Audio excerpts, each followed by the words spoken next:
Hello, everyone. I hope everyone is alive, alert, and awake and enthusiastic about life and living. This is an impromptu blab from Perfectly Imperfect. And I'm asking the question, are you an indigo? And I have a person here who I feel is an indigo.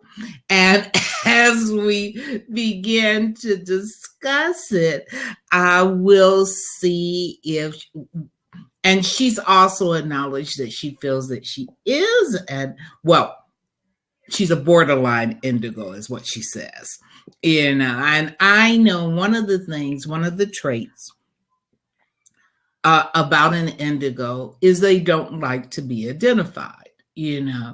I am Kate Elizabeth Green. I am an intuitive channel and also the founder of the Indigo Institute of Nevada. It is my mission, my passion, my purpose to help other people just like me who are indigos to be able to tap into their intuitive guidance and be able to discover and achieve their purpose. I have spent most of my life trying to discover why I saw, felt, heard things that other people didn't. And along the way, I have investigated many I have investigated many methodologies and studied many different things. And the one term that rang true for me was the term indigo. And some of the things about the characteristics of indigo is one, they're highly intuitive. They're exceptionally sensitive to the energies of others and to their surroundings. Most people that resonate with this particular term have a strong sense of purpose, and they've had it all of their life. They don't know where it comes from, but they have a very strong sense of purpose. They have a keen awareness of any lack of integrity or injustice. Or as my son said, it's like they have a built-in lie detector. They can tell right off the bat if somebody is telling the truth or not. They have this intense anger, and this intense anger was given to them so that it would motivate them to take action. And they refuse to conform, and they possess a warrior spirit. Those are some of the typical characteristics that I have discovered that people I would term as indigos have. So I have my guest, Tiffany. Pronounce your last name, Tiffany, for me. Well, it's my middle name, and it's Rochelle. So it's Tiffany Rochelle. I go by my first and middle name. Okay. And typical of indigos, I go by my middle name. Yeah. Typical of indigos, we decide that, hey, if it didn't fit, we're going to go ahead and create our own. And I met Tiffany here through Blab. And as we started talking, I recognized that she had many of the characteristics that I would term as indigo. And initially she said, well, my son might be one, but I'm not. Because typically people think of an indigo as being indigo children or somebody younger. But indigos have been around forever. If you are curious and want to discover if you're an indigo or not, I would encourage you to go to my website, Kate Elizabeth Green. And when you go there, you will see that there is a short quiz and ebook that I have designed to help go more in depth into what an indigo is and why it doesn't apply to just the younger generation. And I directed Tiffany to this particular document, which is Blessing or Curse, because a lot of times indigos feel like it's a curse to be too sensitive, a curse that they're always angry. And what I believe is once you are trained, it is truly a blessing. So, Tiffany, when you went there, what did you discover? Well, before I went there, I had done research on indigos because, as I said before, I believe already that my son is an indigo. And so when I went there, my thought was, okay, my son's an indigo. And I expected to look and see the characteristics that I knew about him. So when I went to your site, I already knew that I identified as empathic. I'm a spiritual intuitive, and I'm a healer. But when I went to your site, that was the most comprehensive breakdown that I had ever seen of indigos, because you actually broke down across generations. And I hadn't seen anybody else do that or actually seen it anywhere else on the internet. And so that was intriguing, because then the group of indigos that I fit into and what goes with that, our group was very right on, was very pretty spot on about what we're doing. So you're right. We don't like labels. And so while I now say, okay, I'm an indigo, that's pretty much it. Like, okay. So, but it was just cool to actually see that indigos were beyond just the indigo children. Yeah, because, it's like looking for a tribe. And, I resisted it when I was first given the task or the idea of the Indigo Institute of Nevada. I said, wait a minute, I got this idea. I always get this download. And sometimes when you get an idea, you don't know where to take that idea to. But since it came so strong, Indigo Institute of Nevada, I went ahead and put it down as my business title.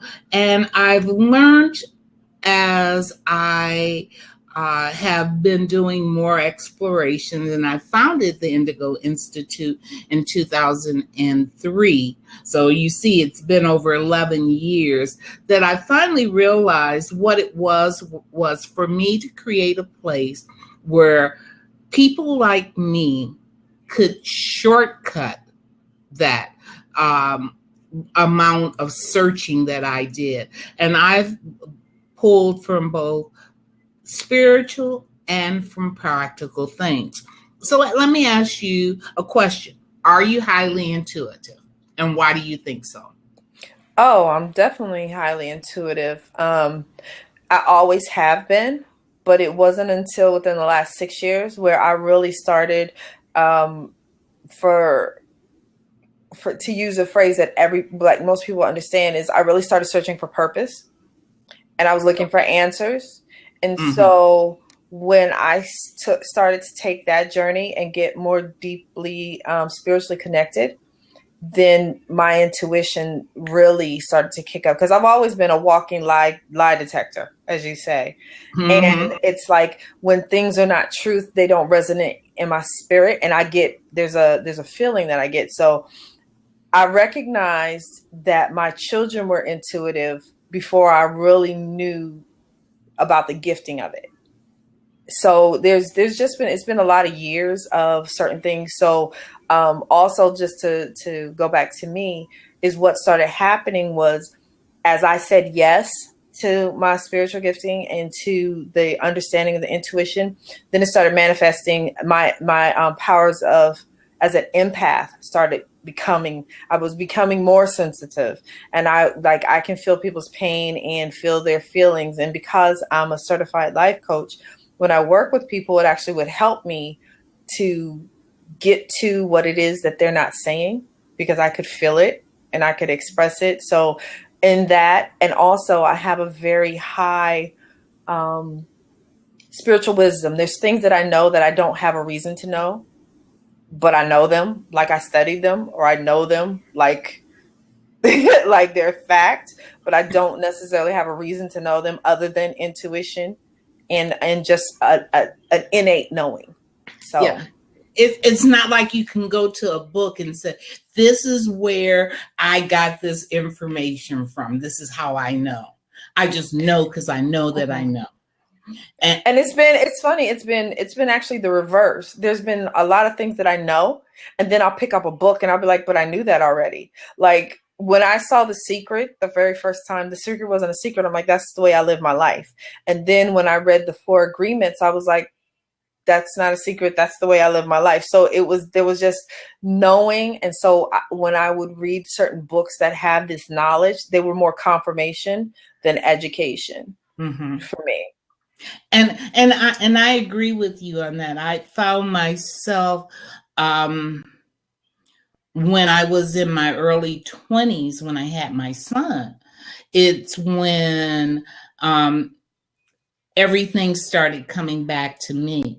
Because as a child, when I would tell people things, and I write about it in my book, Building Spiritual Muscle, when I would tell people things that I saw, that I felt, that I knew, I was encouraged by my mother using the method of the day, spare the rod, spoil the child, to keep my little insights to myself. I was also shared for my mother, and I realized that part of her encouraging me not to share was because she was also an intuitive. It had not been received well. And so I began to fear it. I thought that if I shared with people that I felt these things, I knew these things, or things were going to happen and they did, somehow or other, I had caused it. So for a long time when I was young, I tried to avoid it. And then when I got into college and found drinking and drugs, I was like, hallelujah. For me, it was a way to shut it off, because drinking and drugs, especially drinking, will dull your senses. And so, I was hallelujah. I won't have these dreams that other people say that they don't have. But when my son came, just like you said, when your children came, all of a sudden it was like they came to remind us why we were here. They came to remind us that these were natural talents. And so I was exposed to, quote, the secret of, or the law of attraction very, very early in my life. But many of the other things I discovered as I was going along. Have you always had a strong sense of purpose? I've always had a strong sense of self. Okay. And there were, I believe, factors that kind of dulled out my ability to identify a purpose, but innately, it's always, my calling has always felt like it was to help people. I've always been an advisor. As long as I can remember, I was a 7th grade psychiatrist. I was in high school and I was training my classmates how to interview and get jobs. I found out after I graduated that half of my class thought I was a student teacher. Okay. Because I've always just been kind of in an advisory help position. And in my heart, it always feels like I'm here to help people do better and discover the power within themselves. So that's, so if that felt like self. And then as I started again to really tune into intuition and to the understanding of spiritual gifting, then I understood, that's for purpose. Cause I didn't think I had one. I mean, if I have to be really honest, I was like, I couldn't figure it out. But like I found and discovered with people that I coach, it's usually hardest for us to identify because it's the thing that we do the most naturally and the easiest and the thing that people come to us for, but we don't think that it's a gift because it's simply us being us, and it's so simple. Yeah. That I found that too. And I found that, like when I started realizing that my son was very telepathic, I realized that because I started my career as a teacher, I realized that most of my students were very telepathic, meaning you could think it and they pick it up. We didn't have to use words. I'm working with a young lady right now where her son is, quote, autistic. And I think that word is overused because I agree. I think that the children that are coming in now are coming in prepared to be able to communicate with life forms that are outside of this world. And so, there's no having to worry about translating as far as thought. When you're sending a thought, you don't have to translate it from English to Spanish. It's a thought is a thought is a thought. Mm-hmm. And you can pick up on that. And as I realized that, it was like, oh, okay. I remember writing down in the car with my son when I really recognized this. And a lot of times it's amazing. It's been an amazing journey for me because I'm riding down in the car and I thought my son was playing with this hat. He was he was playing with this hat. And I know I didn't open my mouth. And I thought, I wish this child would stop playing with the hat. And he responded verbally, I'm not playing with the hat, and all of a sudden, how you hear the Twilight Zone music come on and you're like, oh, wait a minute. I know I didn't open my mouth. And you say, well, what did you say? And he said, you said to stop playing with my hat. And I'm like, no, I didn't say anything. Yes, you did, mother, and I started realizing that he was very telepathic. He was able to pick up the thoughts that I was sending. And I also, when I started teaching, I realized that the kids could pick up on the thoughts that I was sending. And one of the things that when I'm working with parents, I always encourage them to watch the thoughts that they're thinking, because they think because they didn't say it out loud, their child didn't pick up on it. But kids nowadays, especially, quote, the ones that we say are autistic, are very, very telepathic. And they are scanning you to determine if you fit in with their lie detector or not. Do you have a problem when, or do you speak up when you see somebody being mistreated? I've always been that person. As a matter of fact, I remember when I was younger, especially when I would be at work and somebody was getting mistreated, I would always say, they will never do that to me. Like, I would sometimes put myself in positions to hope that the person that was doing the injustice would just dare say something to me, and it would never happen. And it was like they knew. But I've always been a person to speak up. I remember I was 13 and my uncle came over to my house, and my dad, I guess he was talking to my dad, and he told my dad that I never smiled around him. So my dad comes to me and he says, Tiffany, your uncle wants to know why you never smile around him. He feels some kind of way. I said, because I don't like him. So he was like, well, okay. I think I have to credit my parents that even though I felt I had religion that blocked my gift, my parents always encouraged us to speak out for the truth. And so I told them, I don't like you. I don't like what you do to my cousin. I don't like that you make him cry. I don't like that you lie. And so I've always had a freedom of speaking the truth. I always tell people I'm a truth bringer. And so one of my favorite quotes is, the truth is an offense, but it's not a sin. Okay. So, yeah, the truth is an offense, but it's not a sin. So if you want to ask me any questions, or you want to say something or see something, unless you want the truth, you don't want to talk to me, because I'm always going to tell you the truth, whether you like it or not. I will tell you, hey, he doesn't like you, right? She's cheating on you, right? Like, it's always a very clear truth that I bring. Now, I broke down indigos into 3 different phases. I broke down the indigos that were born before 1973, like myself. That's me.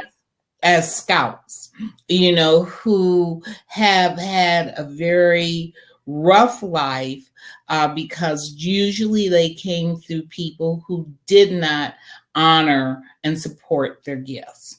I talked about the phase 2 of being people like my son, where they were raised by other indigos, that even though you may not understand what was going on, you didn't tell them that there was something wrong with them.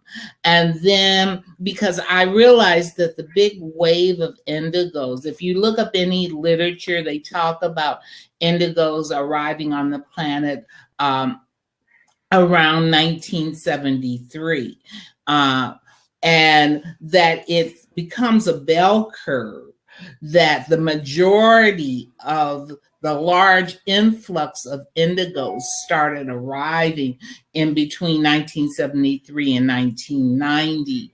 And then it sort of petered off, where this warrior spirit is starting to move into a more gentler nature,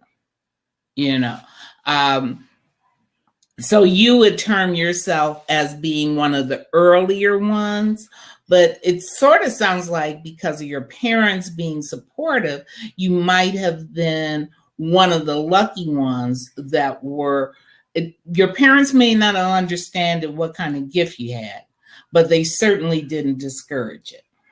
Well, with my parents, they were, my parents supported the arts and music. And so I think that and travel. So I think that was more of where the support came from versus them looking at gifting. Okay. Because my parents were still, my mother was from the old South. Okay. And my dad was just this kind of really big ball of love and light. Like, he was a different type of man during his time. And he wasn't afraid to be emotional with his kids. So a lot of my characteristics I know I get from my father, but I believe I get the gift of vision and sight from my mom. But my mom would never talk about it in that way. Because, of course, it was a religious background that we had. But again, because my parents were not rigid Christians, and they were not rigid with, you got to be this way and do this way. And they encouraged us to draw, and they encouraged us to sing and paint and do all kind of things. And the biggest rule in our house was about truth. Mm-hmm. So I didn't feel oppressed in that way, but I do believe that certain things did keep me from recognizing it as a gift. There was things that I remember being at a science fair. I was always in science fairs. I remember being in a science fair, and we were waiting for the judges to come around and do stuff. And I was holding court with all the kids because I could look at them and I could tell them who they are, mm-hmm. who they were. So I was telling them what their name was. I was telling them, I was just telling them things about themselves. And at the time, it wasn't even weird to me. It was just an interesting game. Mm-hmm. that I knew, and I didn't know how I knew. And they were like, how do you know my name? I'm like, I don't know. You just look like a Becky. You just look like an Aaron and an Amy.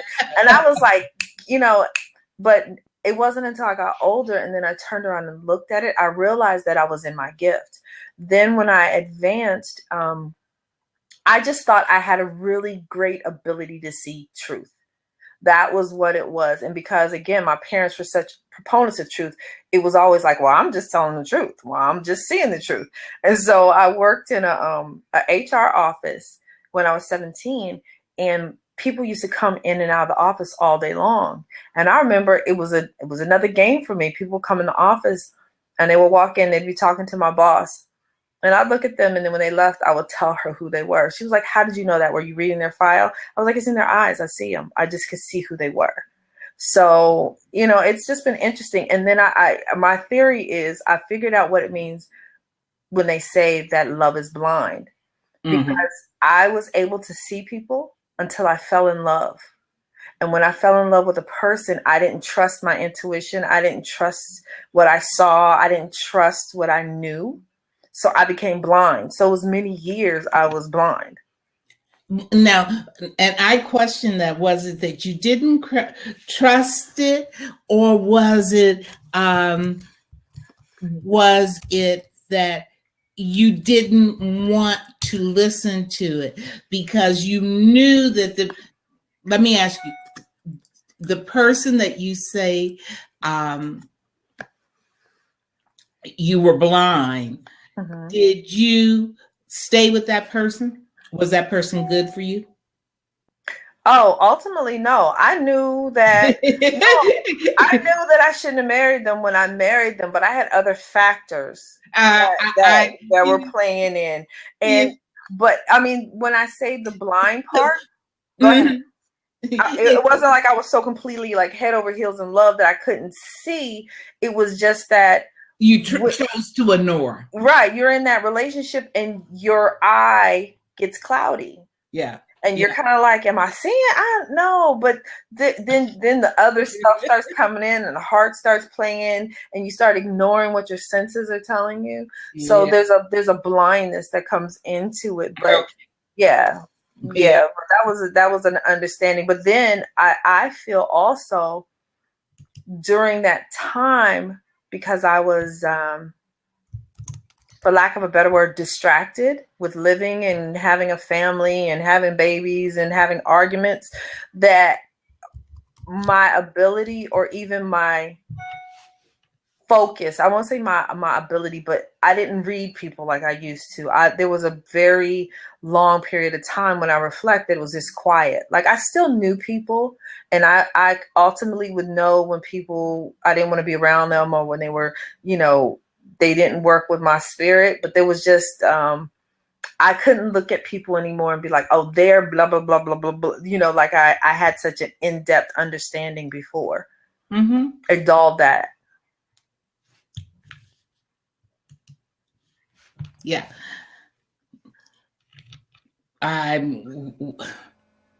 So would you consider yourself an indigo, my friend?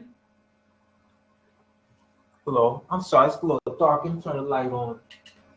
Okay. A little better. How you guys doing? Hello. Hey. Now, I'm sorry, I'm a little bit late. I didn't catch the meaning of indigo.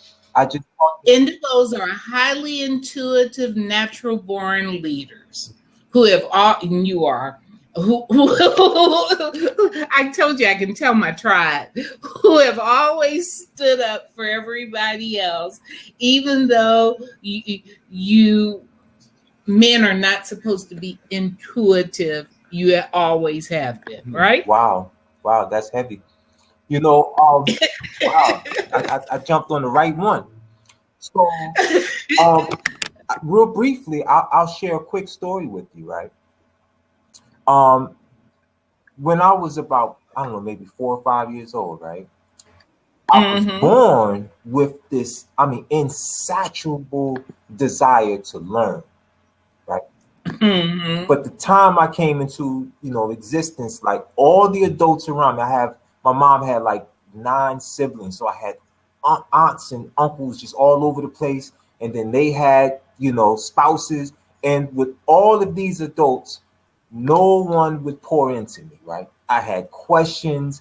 I wanted to know about the world around me, and it's like I could just remember them saying, boy, go sit down somewhere, and nobody got time for these questions. And I was an adult and thinking back on this, and I was like, man, like, why did I have, what could I have been different if someone had took the time to invest, right, and just pour into me, maybe answer some of those questions. And in that thought process, I remembered I had one aunt in particular who used to live down the street from me, right? So I would run over there every day. But she was in an abusive relationship, extremely abusive. So she wasn't willing to get divorced. And everyone basically divorced her. Like, okay, if you're going to stay in that situation, that's on you, but we don't want no parts of it. So I would go over there, young, not really knowing, and her children would be scrambling, right? They'd be trying to get out of there. I'm showing up. I'm sure they're thinking, like, he has no idea. So I probably was the only friend that she had. And in return, she would make me something to eat, and she would begin talking to me for the first time and answering my questions and being present with me. And she had an old encyclopedia set, a Bible encyclopedia set. And she used to read stories out the Bible to me. Anyways, when I thought about that one person that I had, it wasn't even in my mind. And I'm thinking I was forsaken, like, eventually I ended up, seeking knowledge for myself, and I got where I was supposed to be going. But I realized that she was like a lighthouse, right? And my ship was out at sea, and I couldn't find my way. And even though she was in turmoil, she still found the love to turn that light on and guide me to the shore, and that's how I found my way, Because you could see the real of her. Even though everybody else couldn't, you could see the real of her. You could feel it. You knew that even through what everybody else was reacting to, you saw through it. Yeah. Have you always stood up for the people who have been mistreated? You know what? I won't say always, but I've always been accused of doing it a little too much. Like I would even listen to individuals or others would say, they talk too much or they got too many issues. I was always willing to give it an ear and a little bit of feedback when others was like, just wouldn't touch it. So I think I've always been drawn to those who maybe they've been weak, but I see something in them. I'm always looking for the uniqueness in the individual, and wanting to free them or show them the uniqueness of what they're carrying. I think that's a part of the Indigo, definitely a part. It's like I've always been one, I went through life always feeling like I was on the outside. Yeah. Like I didn't feel like, I was more like a chameleon. So I could fit into any circumstance and manage within it. But I was so more often than not be like, I don't think like these people. I don't jive with y'all. Like y'all, we're not the same. But okay, well, I'll deal with it. So I felt like an alien, but I also always looked for everything that went against the grain. I still do. I don't like, I like things that are contrary. I don't like things that are conformist and conforming. I like to look for things outside the box. I know, I've been asked several times in my life by my family, like, do you ever do anything normal like anybody else? And it's just no. Like if it's odd and or outside of the norm, it attracts. And so it's the same way with people. I have the same experience where people that a lot of people have trouble with, I can usually get along with them. Because there's a certain understanding in that chameleon part of being an indigo where I can relate to anybody, but I can relate to anybody that I want to. If I don't desire to relate to you, or there's an innate negativity or a dishonesty about you or your spirit, I can't click with you at all. Like, it won't work. It just won't work. So. Yep. Have you always had, and for those people who are coming in, what this started out to be was a quick interview with Tiffany that I can put onto my website, which is kelizabethgreen.com, which is dedicated to giving tips and information and supporting Indigos and really helping them to discover and achieve their purpose, and then help them to tap into their intuitive guidance. That's my whole purpose, to help people be able to recognize, understand, and apply their intuitive guidance. But I noticed that you were here earlier. I was, yeah. Yeah. And while I was fumbling around trying to find things before Tiffany came in, and also because I know that you are an Indigo, I know that you have. I know that you have dreams. I know that you are very. I can tell because I am an intuitive, Bonnie. I can tell. You are one too. And you know, as you sit on the side and refuse to jump in, jump on in here with us. It's something that I can feel the same vibration. It's like a vibration that is there. Yeah. And I can to help people laugh out loud. Yeah, you are, to help people to really understand their gift. Because it took me so long to get comfortable with it. And I think the world is crying out for us now to step up to the plate. In 2016, I really feel this push to step up and really assist all of those who are here wanting to move forward. I guess he'll be back in a second. I don't know how internet is. The Blab has been acting just so interesting today. But you know what's come up for me, again, as we go deeper into our journey in the purpose of our gifts, then other things are revealed. So it's up until a couple of months ago, I wouldn't have said or been able to say that I'm a spiritual healer, that I'm a spiritual intuitive. But because I've been doing the work and doing the journey, I know that to be true. And I've even seen advancements in the last week or so, because earlier this week was the first time that I dreamed and I woke up with a message for someone. And, before, normally I will be in a conversation with somebody and then I'll have a download and know something to tell them according to the situation or whatever we're talking about. But the other day when I woke up, it was like, this is a message that you need to deliver. So I had to reach out, call this person and tell them the message that I had received. And so that's the first time that happened in that way. So I know that was an advancement in the level.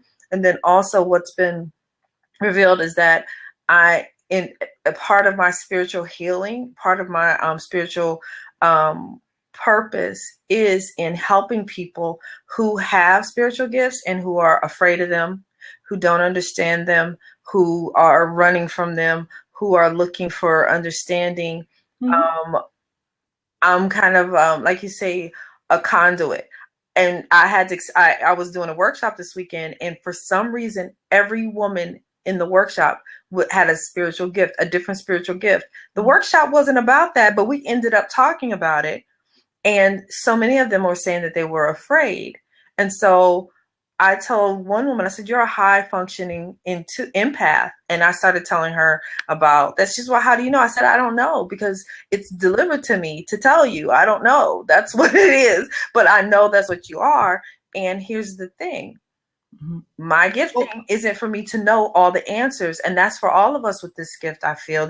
It's not for us to know all the answers. It's for us to trust the gift and trust the guidance. Yeah. Well, the longer I've been on the path, the more I understand it. 10 years ago, 15 years ago, to tell people that I believed in angels and guides and saw angels and guides and got information. Oh, Lord, no. Because again, I have been raised to believe that people don't tell anybody that you see, hear, and feel things that other people don't. They have a place that they put people, and they put little white coats on them, and they lock them up when you when you can do that. I learned that very early. So my thing was to hide it, and I used to call myself. If you go to Indigo Institute of Nevada, where I talk about coming out of the spiritual closet, I thought when I first established it that I was out of the closet, but I recognized that I really wasn't that far out of the closet. Okay, that as soon as I started running into a problem, I ran right back in.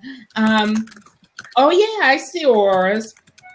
I definitely see auras. There's a question on this side, and Lauren, if you'd like to join us, come on in.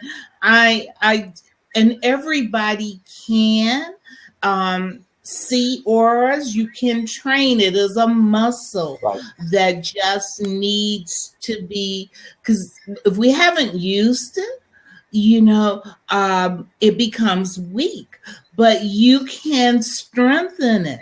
There are a couple of exercises you can do if you want to begin to strengthen your spiritual sight. Now, understand, when you are strengthening your spiritual sight, you're seeing auras and you're seeing energy fields that are more than that. So be very careful what you ask for. If you are ready to see, if you are ready to see other energies besides just auras, then begin to strengthen it. I remember when I first started, because I naturally saw it, turned off my spiritual sight. Okay. And I remember when I started turning it back on, I had been to Sedona. Now, there are certain areas in the country that the vibration is higher. And because the vibration is higher, it is easier to connect to higher frequencies. All right. So I'm sitting in Sedona, and I was on the beginning of my journey. Okay. And, you're going to have a real good time. Okay. I was on the beginning of my journey. So I was there as what I traveled a lot by myself. So I was in my little room, and I was sort of opening up. But, I decided I'm sleeping. And all of a sudden, I felt energy. Now, that wasn't unusual. But when I opened up my eyes and I saw this room full, it was like, whoa, wait a minute, then you jump up out the bed. Remember, this is, you jump up out of the bed, you turn on all the lights, and you're like, wait a minute, what's going on here? Wow.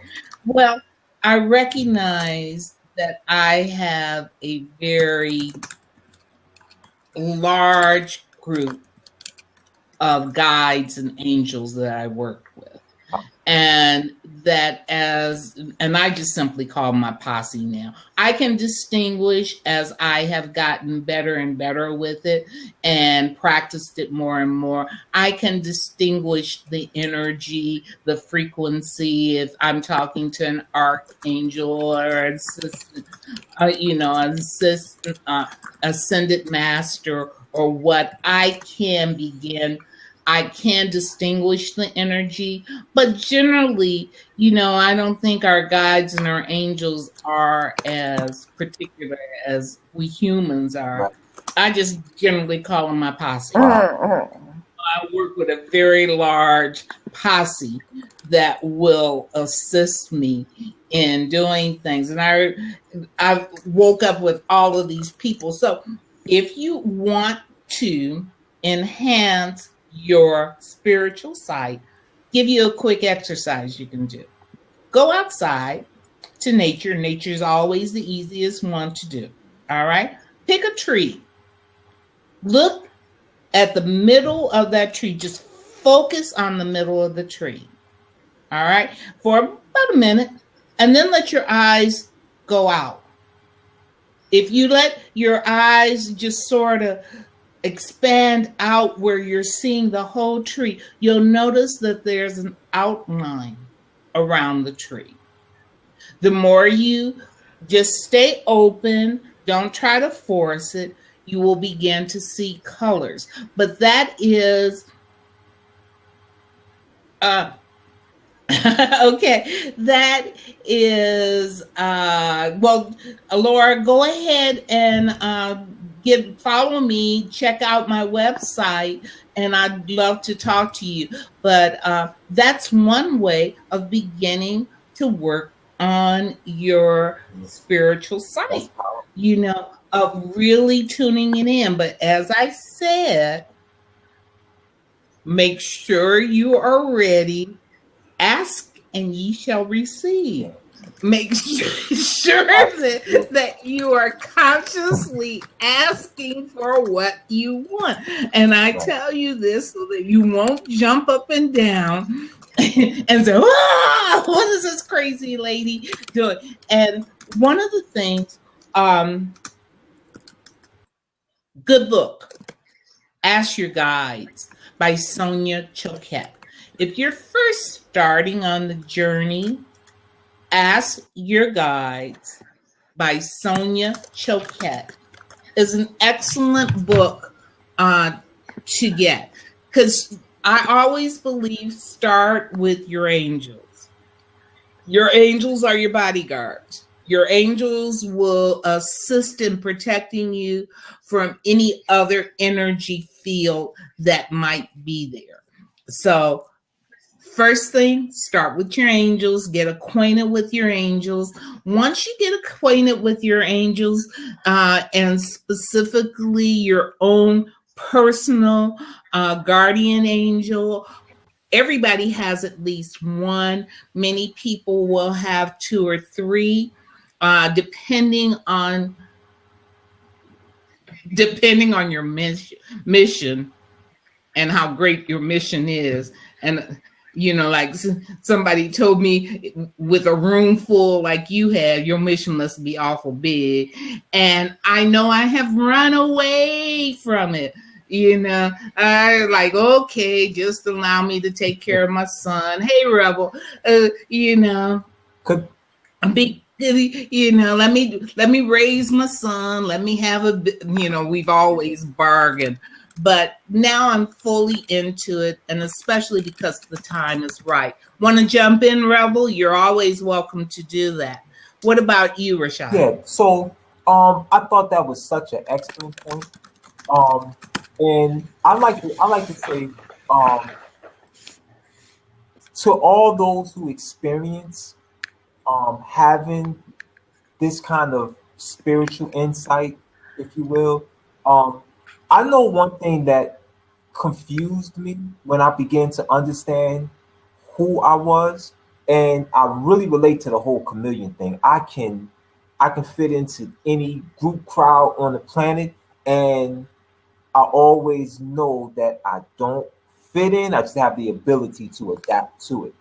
But one of the things that's confusing, especially in a capitalistic society, right, where there's institutions always guiding your education in a backdrop. So what capitalism says is the moment you begin to see your gifting, right, capitalism kind of distorts it and says, if you see a gift, figure out how it makes money. If it doesn't, turn into a business, a career, a lifestyle, then find something else, right? So I think often when we have these gifts and we don't see how it turns, like if you're born to sing, right? Or you're born to dance, you know right away there's a lane for that. And if your voice is beautiful enough, you may become the next Michael Jackson, or you may become the next, and kind of a vision has been laid out there, and you align yourself with the vision of those that went before you. But when your gifting is something kind of abstract, like I could look at a person and say, and hear them speak one time, I can tell you where they're from, I can tell you what language they speak, even if I don't speak that language.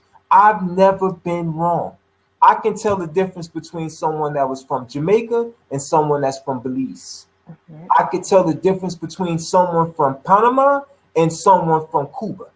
Like, I literally just have this thing where 2 minutes into the conversation, I could discern these things.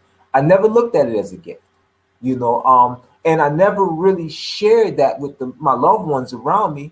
Well, they figured I would be a little weird or just kind of making things up. And I never figured out how it turned into a business either. It wasn't given for so much a business or to, capitalize off of it. It was for my work. It was what I was supposed to do here, and it was what I needed to fulfill it.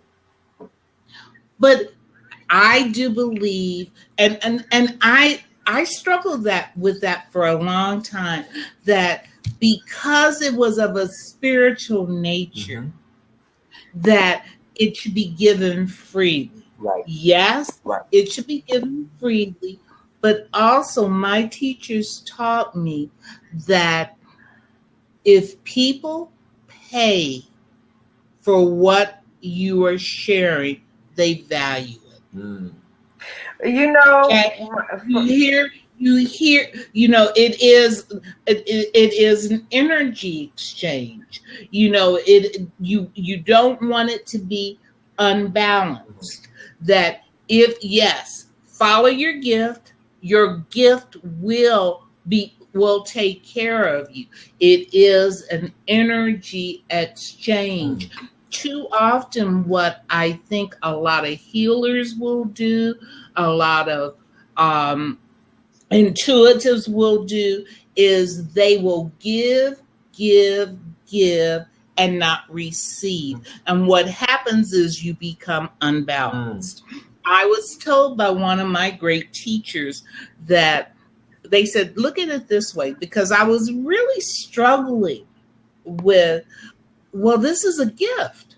This is a gift that I'm supposed to use to help people. How can I charge for that gift? And especially, in our community,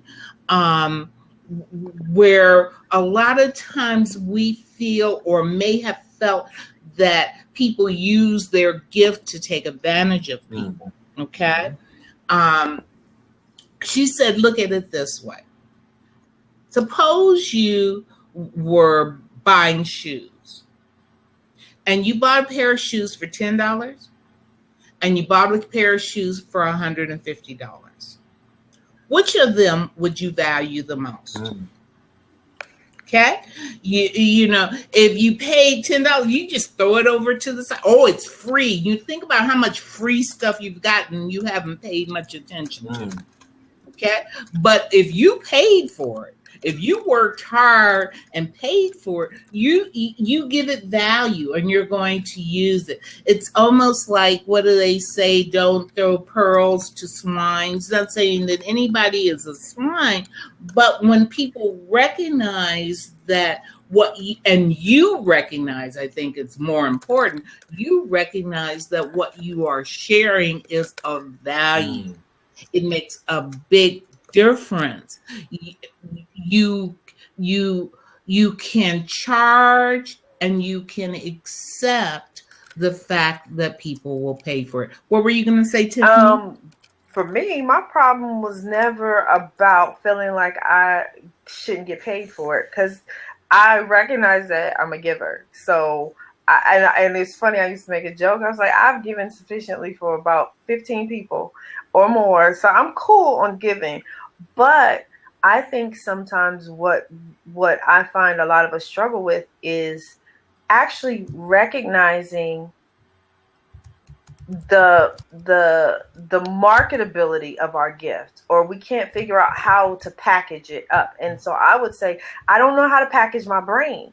I don't know how to package what is naturally there, because a lot of things will come to me in an instant, in the moment. So going back and actually weeding out where your gift is marketable, I think is a challenge for a lot of us, because I still struggle with it at times. It's like, you know, sometimes I'm not triggered until I'm in a conversation, and then I can have a whole flow of a conversation that could be a workshop. But when I have to sit down and just kind of think about stuff and try to market it, it becomes a challenge, because it, you know, the natural flow of the gift is just a flow. So I think that's, you know, that's a big struggle. And you're like, oh, okay, somebody will pay for my brain. Okay. Somebody will pay for that. Wow. It's yeah, I want to get paid. I don't have a problem with that. Yeah, you said go ahead, Rebel. That was so key. Mm-hmm. Yeah. Rebel, what were you going to say? I saw you type it on the side, but what were you going to say about that? You know, what's interesting to me is how many people try to make us feel bad about asking for money. Well, you know, it's spiritual. You should do this for free, you know. And I'm like, well, what am I supposed to do? Pay, you know, go deliver Domino's pizza or something to make some money? I mean, I got to pay the rent. I got to pay for this place that you're coming in. And men don't see, you know, I was on a blab earlier, and this woman said, oh, the almighty dollar, you know, everybody's off to the almighty dollar. I don't look at it as the almighty dollar. It's just paper. Just paper with ink on it. And that's what we need to exchange for whatever we need. Yeah, we can do it for free, but we don't have to is the key. Yeah, we don't. Well, you know, as I said in the chat, men don't seem to have a problem with charging. Why is it? And you know what I run into, especially with Indigos, and we think about our chakra system.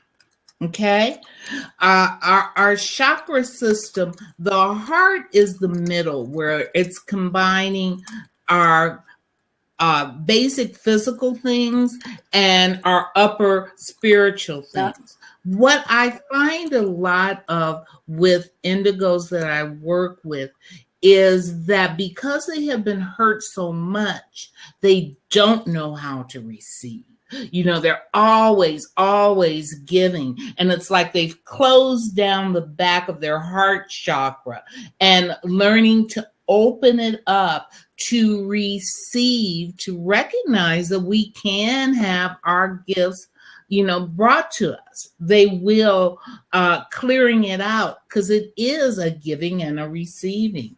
You know, I think that, and we as women have been taught to give, and don't worry about get. Yeah. You know, we'll carry everybody on our shoulder. You know, we are women, you know. I hear that all the time on Blab about how, oh, we're so nurturing and we're this and we're that. And they keep putting that on us. This is how we're supposed to be seen, as such nurturers. And yeah, you can be a nurturer, but that's out of balance if you don't have the other side. I think it's a distortion of our natural purpose, because we are meant to be nurturers. We're designed that way. We are designed to create. We are designed to grow. Everything we touch, we expand.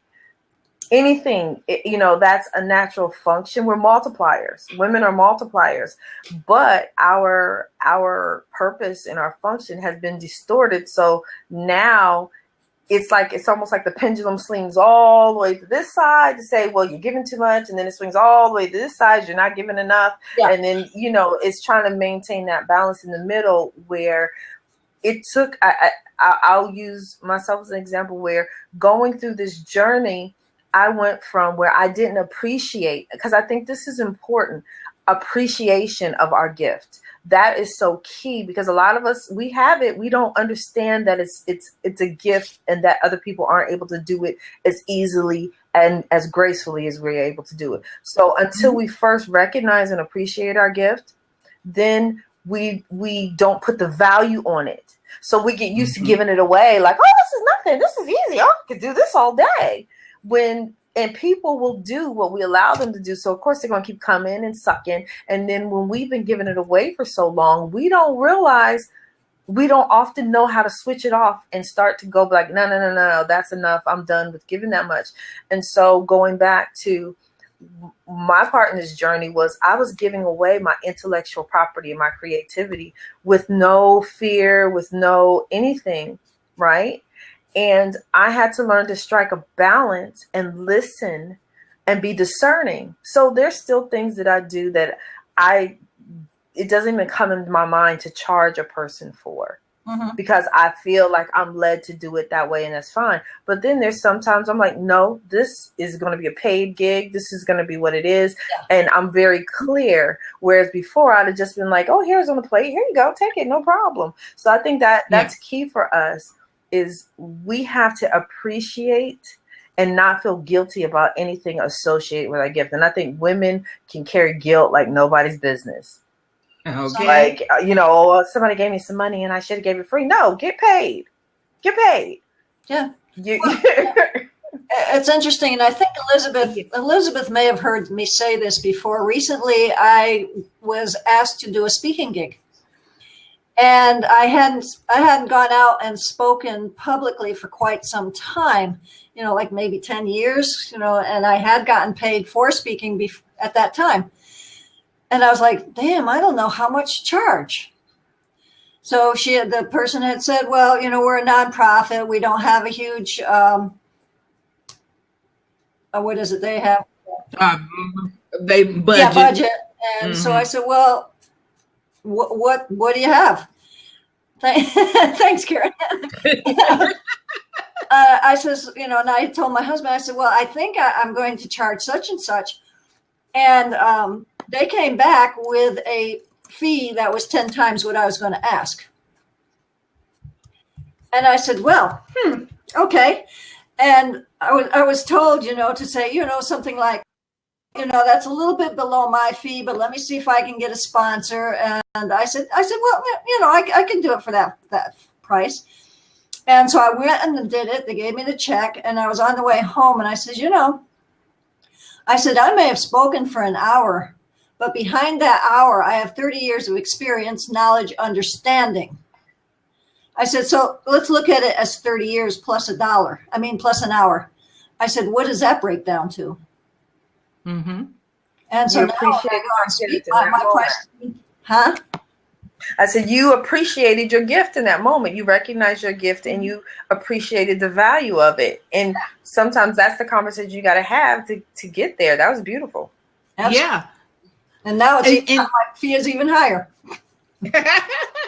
Well, it's a lot of times, and going back to what we started talking about, Indigos don't recognize how gifted they are. They don't recognize that ability to see through people, that ability to just pick up this idea and be able to run with it. Yeah. That's a gift that, not everybody's capable of doing that. And once you recognize that and start really homing it, it is amazing. It is amazing what starts occurring. I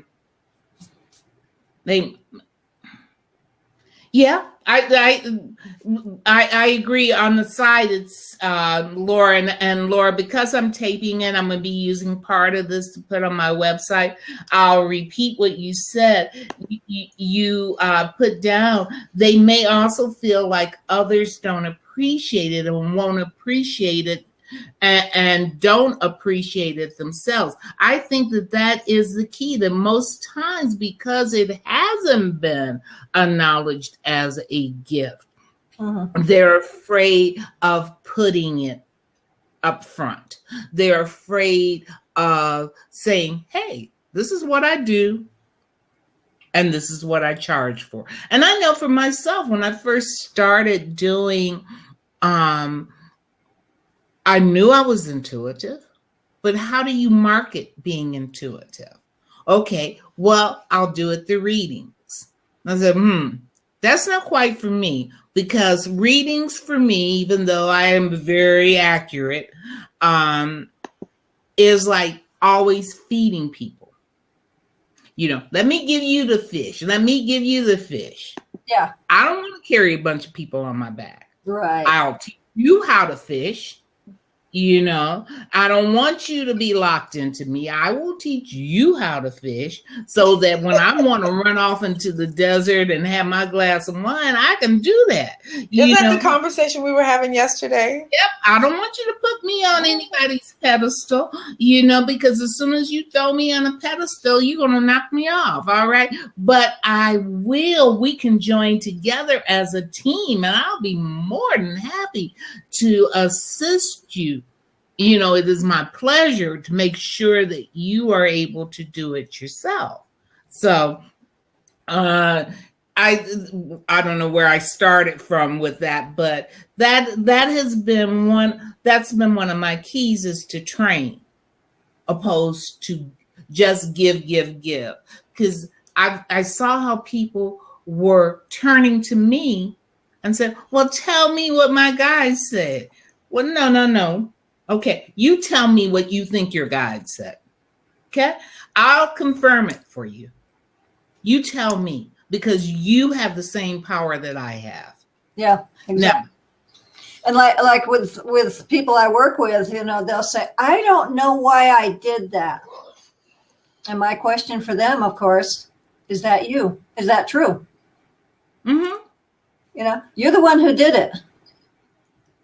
So you do know. The question is, do you want to know? Oh, that's the question that I phrase. What are you pretending not to know? Okay. What are you pretending not to know?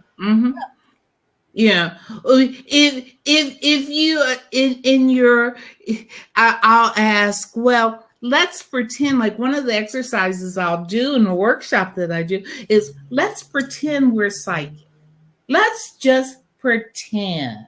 Because your imagination is part of your psychic ability and tapping into your intuition. Let's pretend. I don't want anybody to give them a yes or a no if it's right or wrong.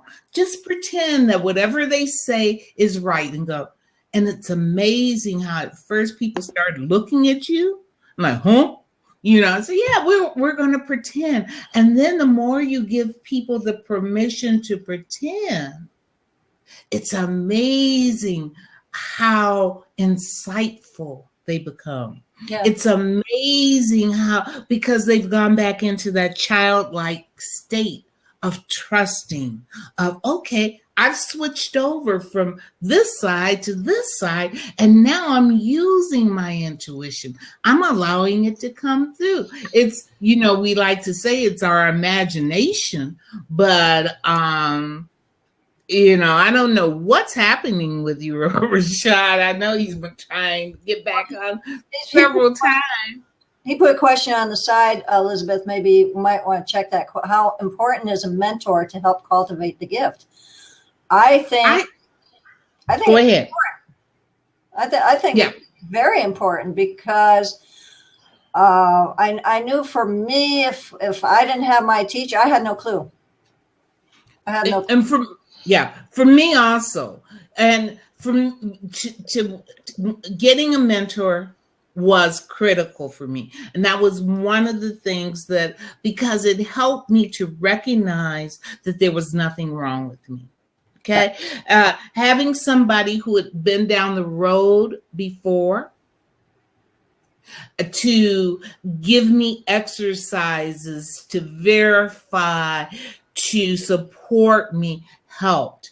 And that is why I am so passionate with creating the same type of experience. Mm-hmm. Because Oh, I'm sorry. Go ahead. Go ahead. I would just like to speak to that because I think one of the other blabs we were on, this was part of the conversation, and my contribution to this is that mentors. For me, I kept asking for a mentor, but I wasn't given one mentor. My mentors showed up with different capabilities and different gifts. But my biggest lesson in having the mentors was learning to trust that I was clear with who I was seeing and what I was seeing. And so because I'm naturally very skeptical of people. And I'm cheery. I can get along with anybody. I love anybody. And I'm not guarded, like, don't come here, don't come there. But I'm very discerning. So I pay attention to everything you do until I get a sense of ease. And so I'm doubly that way when it comes to spiritual mentorship. And I think that it's important when you're learning that you are discerning as well, because some of us, I've seen people be in such a space of trying to receive mentorship that they take information from anybody, and then they start getting scary information, and they start getting dark information, and then they start getting, oh, give me $750 and I'll help you do this. And so it's important that you are trusting yourself when you're looking for mentorship to say, this doesn't sit well with me. Yeah. Because everybody doesn't work for everybody. Yeah. And so and then when you are truly ready, the mentor, if there is the mentor, will show up. Like I said, I've had at least 10 mentors that have come up in my life, and none of them have been one steady constant, but at the right time, I've received the information in the direction that I needed from them. So I just think it's important to be careful and be very discerning. I totally agree with you, Tiffany, on that. Like, I have had several different mentors that have taken me from one stage to the next stage to the next stage. And especially living out here in Vegas, that is one of my biggies as far as really working to establish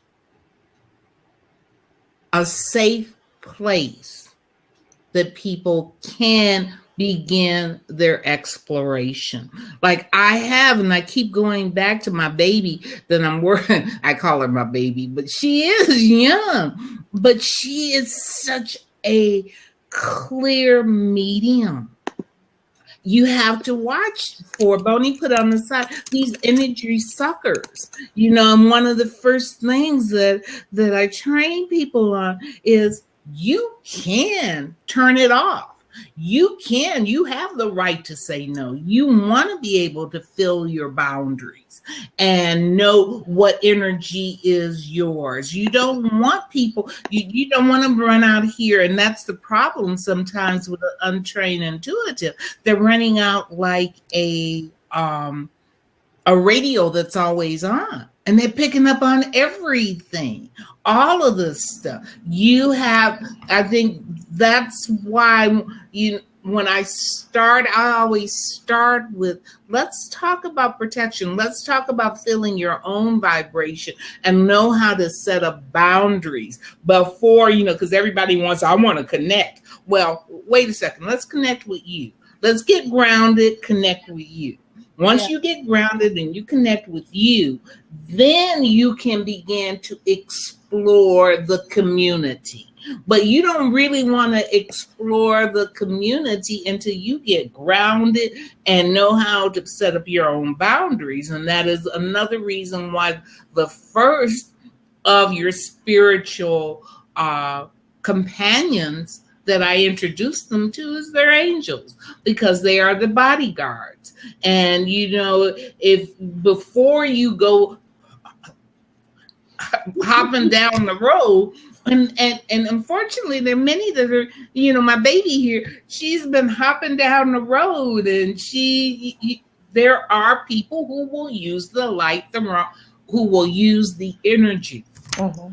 Not, there's no right, wrong, light, dark. There's just energy. And how you use the energy can be productive or it can be non-productive. And you want to be aware as to who you allow into your energy field. Very firm on that one. Always. So I'm glad you pointed that one out, Rebel. And you know, and see, Ravel, and I think to tune into that, just outside of spiritual gifting, right?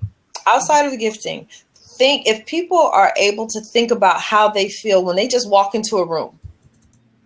You know energy you want to be around. You know if you walk into a room and there's tension in the air. You know if you walk into a room and there's been a fight. You know if you walk into a room and it feels, you know, something is amiss. Trust that same simple radar that we have to tell us about energy, to use the same kind of discernment when you come into meetings and speaking with energetic beings. Because I recently experienced an energy vampire, and it was a very it was a lesson. I know that it was a lesson for me to be aware, because that's one thing too, is as intuitives and indigos, we're givers, and we're like, oh, okay. And sometimes we can forget to protect ourselves, and sometimes we can just think because our intentions are pure that everything around us is the same way, and it's not true. And so I had to learn very quickly to shield myself, because you don't want to say, oh, people want something from me, but energy vampires want your energy, you know, and like you said, it's not about good or bad. They want your energy. Energy is real. And so until I learned to protect myself, if I was in a room and there was a bunch of energy amiss, I would be on my back for 2 days after that. I'd have migraines that wouldn't let me take my head up off the bed. I wasn't able to function. I couldn't do anything after I'd been around a lot of energy. And when I learned to shield myself and recognize and protect, I still get physical symptoms, but they're not putting me on my back. They're only indicators of what I'm around. So if I'm someplace and I feel something, I'll know that there's an energy surge, and then I'm aware of, you know, my protection. Oh, okay, let's line this up a little bit more. And sometimes it's a message to me because it's somebody that I'm supposed to work with, or somebody that I'm supposed to, you know, connect with for a healing or for a specific reason. But I don't get the big doses of energy blast like I used to. One way of protecting yourself, as Indigos, I'm going to answer this question, and we're only going to stay on for maybe about 5-10 more minutes, because this was supposed to be a 15-20 minute blab, which I think has gone much longer than that. But one way of protecting yourself is first to trust your natural intuitive abilities that says something's wrong here. You get this flash, something's wrong here.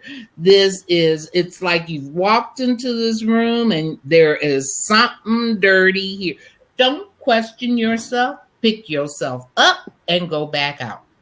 First thing. Okay? Trust it. Don't doubt it. I don't care who it is. I don't care if it's your mama, your papa, whoever it is. If you feel, and you know, because that's part of the indigo gift. Something's wrong. You see that flash. Don't question it. Leave. Okay? Leave. Folks, I got to go. I'll see you later. All right? 2, if you cannot leave, people say to visualize the white light.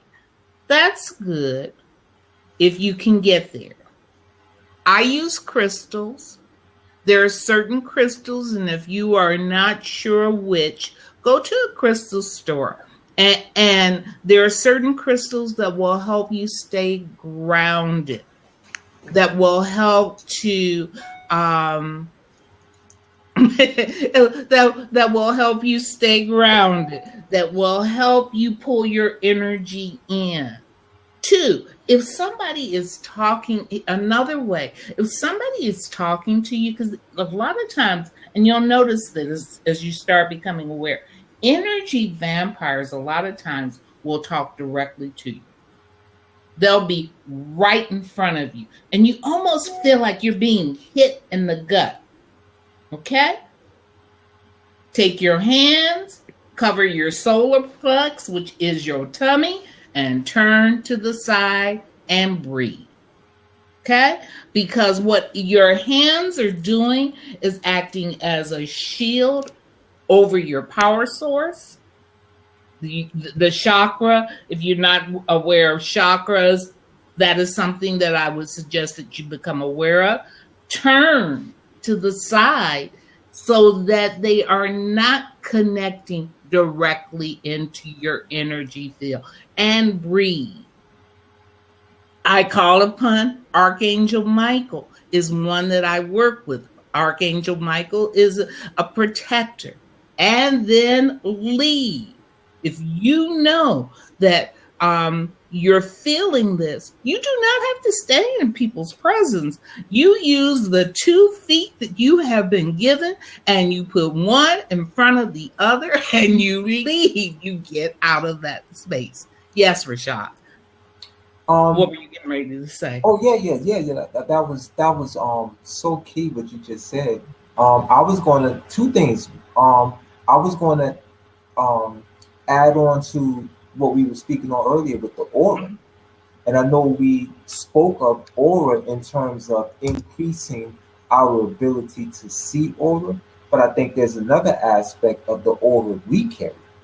And I think we can also increase the power of the aura that protects us. Mm-hmm. I've watched people come up to me, and I honestly know they came to do harm. But when they got into my presence, into my aura, it froze them. Mm-hmm. And whatever thought or we talked about that yesterday. They began to second guess themselves, and I'm watching it play out. And I think, I spend a lot of time striving to build that aura. A lot of time when I'm not speaking, I'm not engaging in other thoughts or reading material. I just get into self and mind and meditate and increase, just like the earth. We move with an atmosphere. Mm-hmm. And that atmosphere will pick a lot of things off before it develops and get a chance to formulate its attack. And the other thing I wanted to mention, Tiffany said something, and I almost did a dance over here. She spoke upon how sometimes when you're speaking to someone, the thoughts heat up and your gift really begins to come forward. But then you might find yourself, just with, by yourself, and you don't necessarily generate the same type of energy. And that synergy, similar to what we're kind of experiencing right here, there's nothing like when you do get together with others that's of that set ability, and it transitions from just your energy to that combined synergy. Man, there's just nothing like that. And I think the more we can experience and harness the synergy of those who are of that set ability, I think we expose our gifts even that much more. Because in this setting, I've seen mine exposed just connecting to this synergy right here. Yeah. Oh, I love being that's one of the reasons I love the blab format, because you are connecting. It allows us to connect with like-minded people. I love going into conferences that are spiritual based, because it's like, woo, there's such an expansion. People might even look at you when you come out of one of those and think you're drunk or you're high, because you are high off of such an energy surge. And one of the things that, I'm being pushed to think about doing a conference in June, and maybe it may be Sedona. Because I've been getting this thing about Sedona too. But I love that because, like you said, it's an opportunity to refresh. One of the reasons we go to church, or if you're going to a church that is highly spiritual, is so that you can be fed. It's when two or more are together that have that energy. It's like such an expansion. It's like, whoa, I got charged again. And you can go back out into the world. And if I could just say one more thing. You know, I was watching recently The Matrix. And there's a scene in The Matrix where, you know, this guy, Neil, he's going to go see the Oracle, right? And while he's there, I noticed that all of the people that were there to see the Oracle were all children, right? No other adults. And he sees a child playing with a spoon. And he's bending the spoon into his mind, right? And the kid sees that he's, you know, fascinated with it. And he gives instructions to Neil and says, the spoon doesn't exist. The spoon is not real. And Neil is kind of struggling, you know, to understand that. He says, the spoon is not real. Only you are real. So don't try to bend the spoon. You must be the one. And I think when I think about what you just said, the reality is we do get trapped thinking of separation when there really is just oneness. You know, so when we finally get rid of the limitation of me, I, and, you know, just trapped into this mindset that you are a naked singularity, and remove that and understand that there's oneness, and this oneness, you can connect to it. You can get back to that oneness of energy, and you just become limitless when you connect. Oneness is so important. Yeah.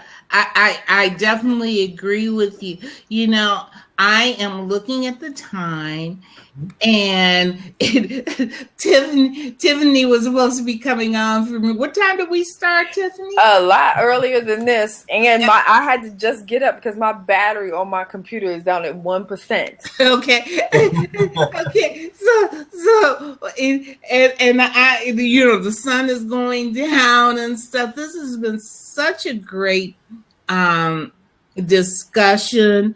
I hope that everybody that's listened to us has gotten something that they can utilize. I know what you mean, Karen. Blab has been acting so silly today. Tiffany, I really appreciate you. Rashad, thank you so much for giving your input. It's always good to get a male point of view, because it seems like a lot of times that when we are having these discussions, it is just us women. So, you know, I am always very, very happy to have the male input on this. And I'm just going to, everybody follow us. This is my passion. I am doing a training. If you're looking to be trained, I'm starting next week. I just haven't done too much with advertising. It's the essential skills of creating the life that you want. And it is starting with helping you to get that grounding that you want. And you can find that on my website, kelizabethgreen.com. Go there, sign up. If you're interested, you can always follow me on Twitter. Tiffany, how can people, if they wanted to get in touch with you?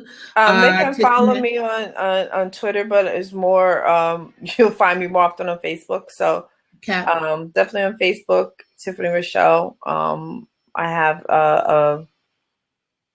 I can't even think right now. You know what it is. Yeah. I have a public figure page.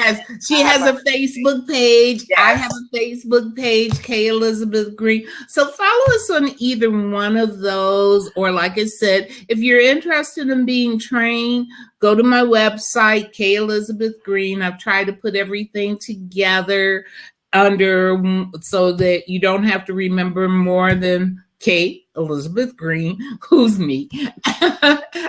And again, thank you, all of you who have stuck around. I hope you got something. Tiff, thanks so much. Rashad, talk to you. Hope to see you again. And I'm here for you because it is my mission, my passion, my purpose, especially this year, to help Indigos tap in to their guidance and to really allow your light to shine, because I want to see this map full of light workers making a difference in the world, because the more light we share with the world, the better everything is going to be. So thank you. May light, love, and laughter always follow you on the path. Tiff? Yes, ma'am. Thank you all for coming out. Good night. Thank you for our 15-minute interview. Yeah. And I'll talk to you later. Bye-bye.